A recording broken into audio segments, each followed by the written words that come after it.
Semester just started and you were totally lost in your college class. So we addressed solutions in the last vid, and now you're realizing that you can fill those knowledge gaps instead of drowning in them. So today, let's talk strategy, how to keep from feeling lost every single week.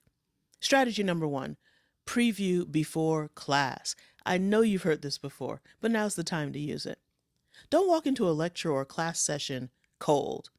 Even 10 minutes of skimming the next section of your textbook or slides primes your brain. Do you know how important it is to prepare your brain to learn? It's like watching the trailer before the movie. When you sit down in class, you recognize the characters, and it makes way more sense. So always preview. Get that prior knowledge. It'll make learning more fun and much easier. Strategy two, make the muddiest point your target. After every class, ask yourself, what's the single most confusing thing I just heard? Write it down immediately. Don't let it float around. Then attack that point within 24 hours. So look it up, ask in office hours, or watch a quick explainer on YouTube. Confusion compounds if you let it sit. It can also have you unnecessarily dropping a class and getting behind in credits. It can also discourage you from academic progress. And more importantly, it can decrease your momentum toward your own goal of getting that degree. So target the confusing stuff quickly. Use your resources to clarify what you don't understand. You will feel on top of the world when you do. Okay, strategy three, use the testing effect. Remember that the brain, that complicated organ sitting alone inside your skull? Well, it learns better by trying to actively recall, not by passively rereading. That means you must practice problems in math. Use AI if you need new problems to practice. It means you must create flashcards for science. It means you must rewrite main arguments in English or main points from other class notes like those in economics or sociology. The more you retrieve knowledge actively, the faster it sticks.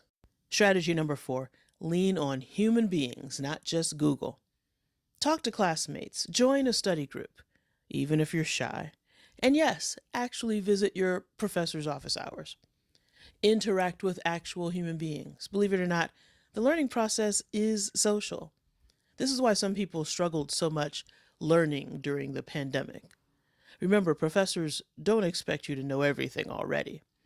What they respect is effort and specific questions like, I get steps 1 and 2 of this equation, but step 3 is where I lose it. Can you walk me through that? That's gold. So remember to engage with humans during your learning process. Again, even if you're an introvert, remember being in the presence of other people learning, even if you're not participating as much, is much better than just learning on your own. Then we have strategy number 5, build in review cycles. Never ever cram. Instead, review small bits every couple of days. Neuroscience calls this spaced repetition. It feels slower at first, but it saves you during exam preparation. Imagine lifting weights. Doing a little consistently beats doing 200 push-ups the night before. One of the best things I've had my students doing while reviewing is creating self-tests. Have you done that before? When you're looking at weeks of notes or slides, creating your own test questions and answers and studying those gets you an A almost 100%. So, here's the truth. Successful students aren't the ones who know everything on day one. They're just not.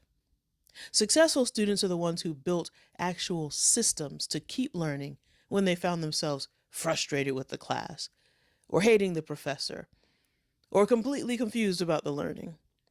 So use the strategies and steps from this video and the previous. You can definitely be that consistently successful student in every class, even the so-called hard classes.